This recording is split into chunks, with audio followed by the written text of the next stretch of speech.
tuning in. This is Optibotimus coming to you with another video review. And today we're going to be taking a look at something absolutely massive. Today we're taking a look at the new Hot Toys Iron Man 3 Mark 38, otherwise known as Igor. Now, Igor in the film actually did have a little bit of a purpose. We saw him using his specific function in holding up a building that was basically falling. And something like that is going to need to be massive. And this is, I mean, here's my hand and you can see this is how big the box is. Absolutely incredible. You got a really nice image here of Igor as well as the Iron Man 3 logo. Come around here to the side, Iron Man 3 there. To the top, Iron Man 3.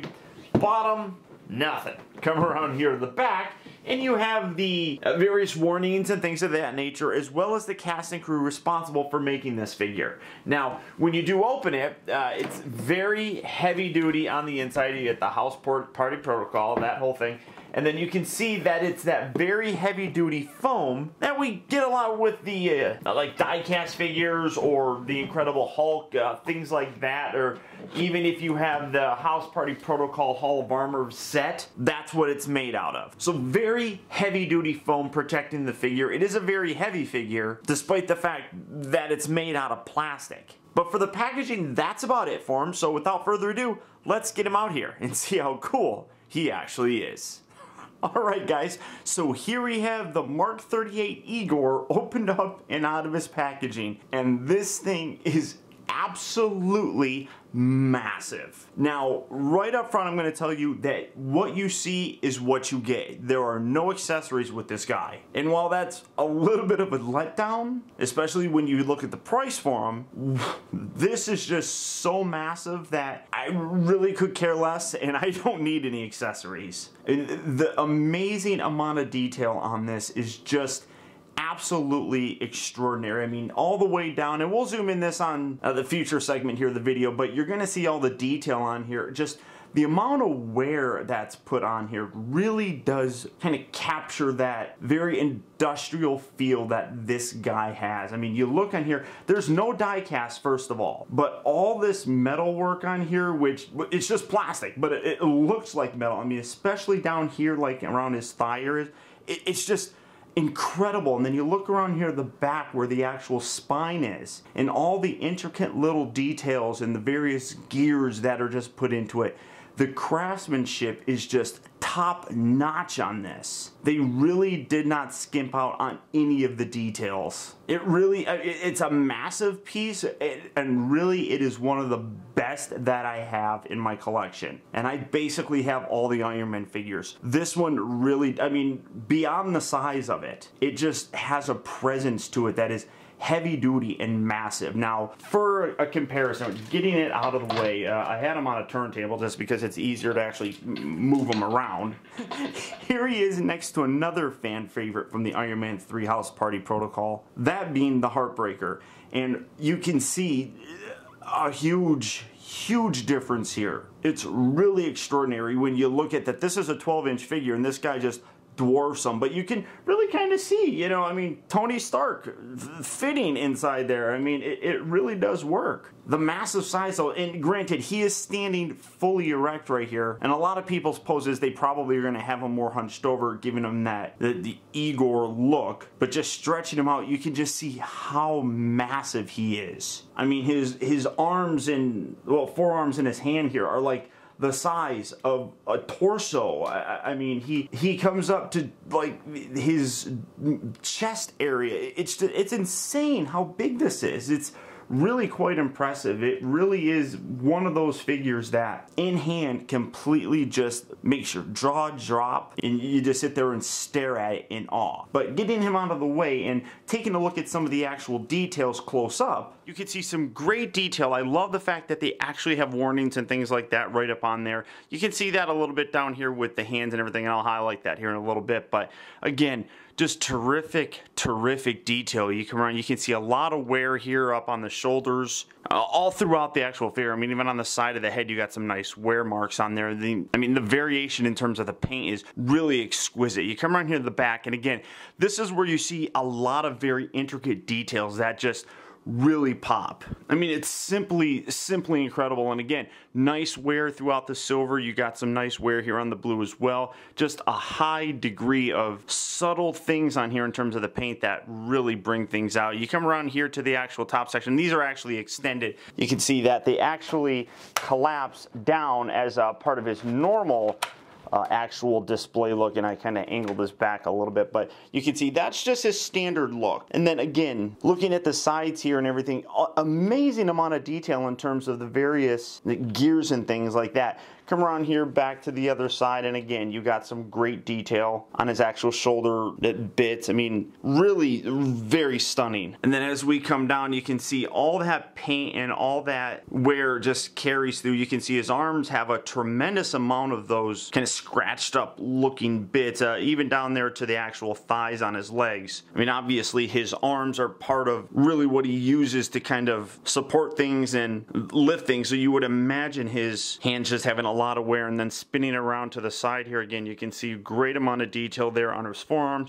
Come around here to the back, you got some really nice detail here. These pieces actually, now we didn't see this in the film, but you can see this actually extends down. That's probably just a brace or something to give a little bit more support. Like I said, he didn't use that in the film, but that's a piece that they didn't necessarily have to put in, but they did, and I think it looks terrific. Again, come around here to the back, and you have more of the intricate details here in his back. Some nice panel line on his butt, and coming down here again, when I was talking about the various washes in terms of the metal, I mean, like I said, this is all plastic, but this really does have a very metal look in terms of the way that it has been painted. I mean, you can see some nice darker hues right up down through here, and then it actually has like some slight pop marks or something like that on the plastic. Just gives it a full heavy duty metal look and feel. And coming back around here to the front, as we come back down, you can see that his legs have that same wear mark scattered throughout. And I love how it's not uniform. I mean, it's not a very symmetrical paint. It's not, you know, let's paint this and then just do the exact same thing here. It's different. And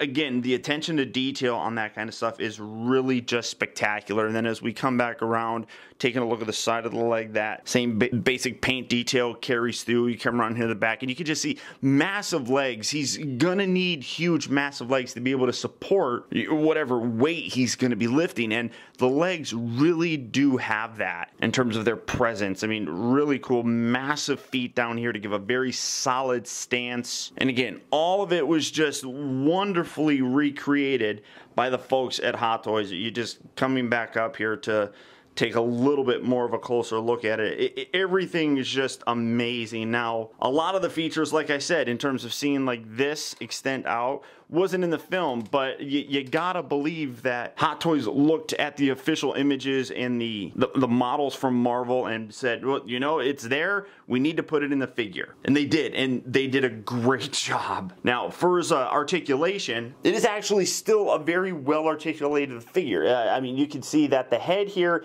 is on a bit of a joint. I mean, he does have the whole hunchback look, which is perfect. I mean, a figure named Igor needs to have that hunchback kind of look, and this one definitely does. But the head moves left and right. You get a nice range of motion. You can actually even kind of straighten this. You can extend the whole section out a little bit to get even more of a range of motion with it. It's a little tricky to kind of keep things covered up, because then otherwise you get a big gap right in here, but you can still get him basically looking left and right. Obviously, he does have the up and down as well, so nice full range of motion there.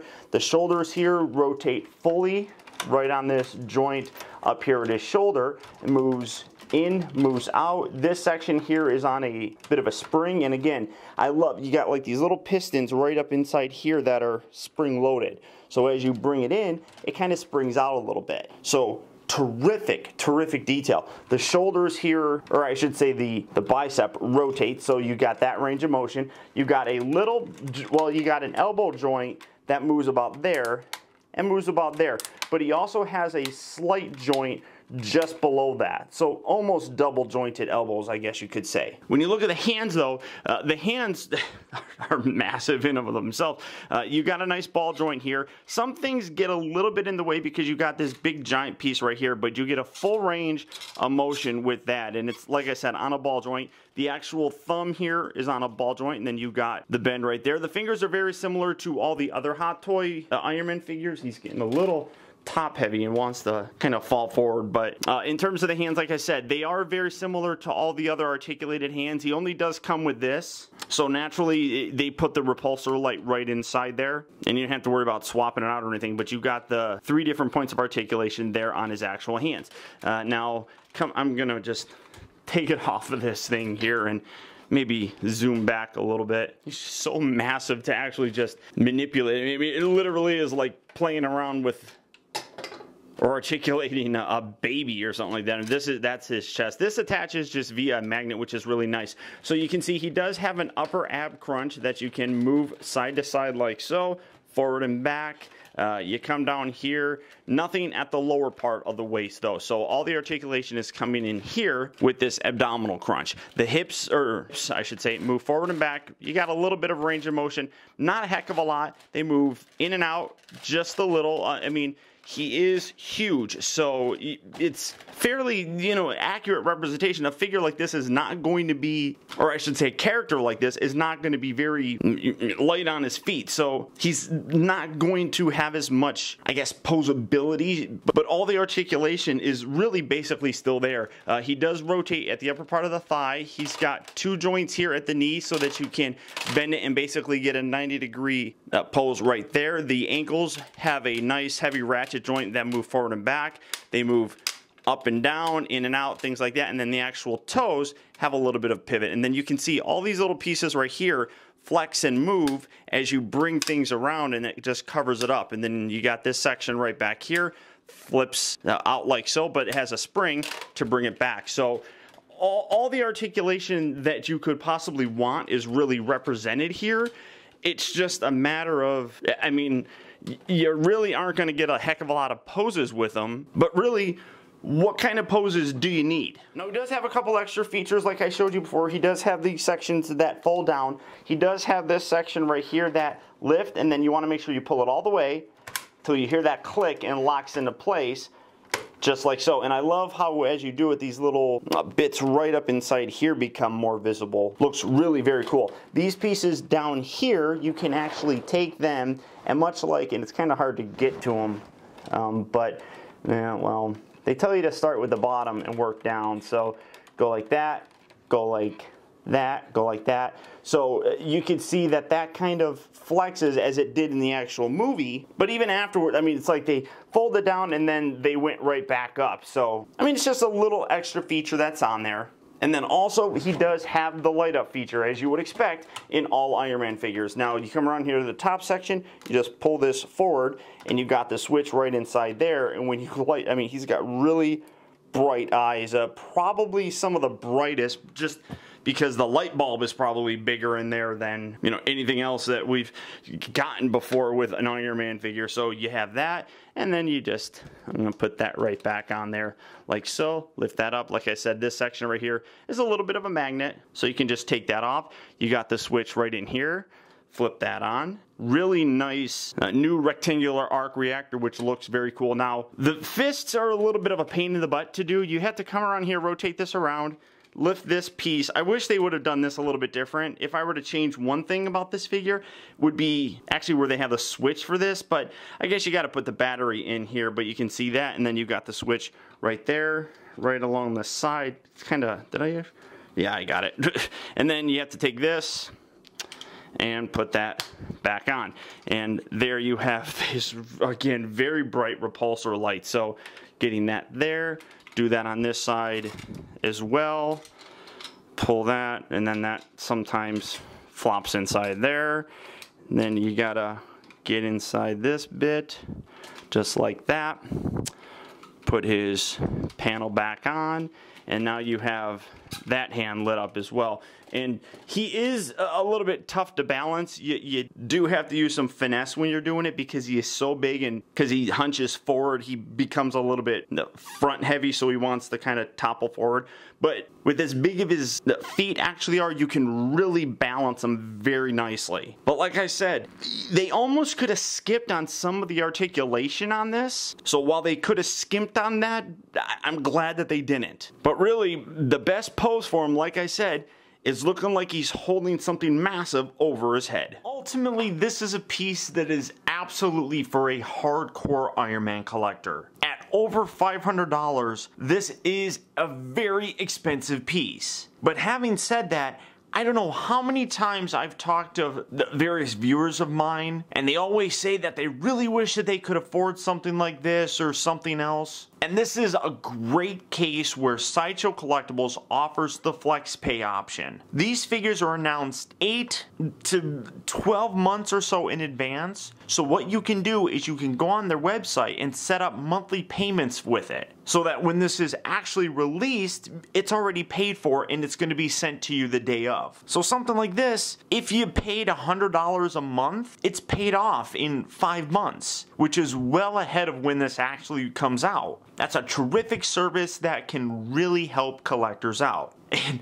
if you're an Iron Man fan, this one is an absolute must-have. It does not fit in any Hall of Armor sets, either the original or the House Party. This is one that's just going to be standing next to it and is going to tower over it. Like I said, the only thing that I would really change on it would be the way that the actual light up feature for his repulsors here on his hands, you have to take that piece off. It's kind of a problematic sort of thing and not very quick to do. I mean, the actual head one right up here as well as the chest is a whole lot easier, and I don't mind that. It's just these two pieces that drive me nuts. And really, despite how expensive it is, I really do feel that you are getting your money's worth. This thing stands at about 17 inches tall. He's bigger than the Hulk. He might be the size of the Hulkbuster, despite the fact that he's not the Hulkbuster. And this is never meant to be the Hulkbuster. The Hulkbuster obviously is designed to fight the Hulk.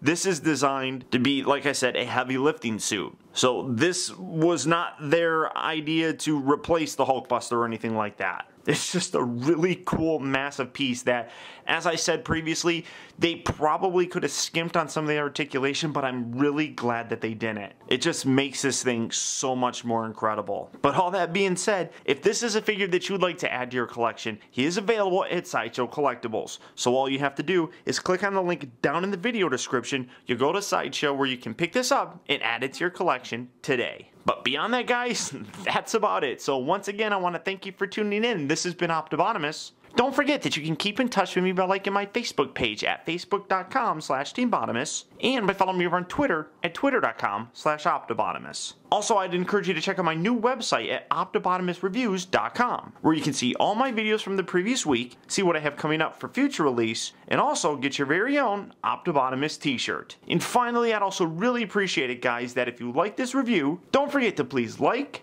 comment, and subscribe. And until next time, I'll talk to you later.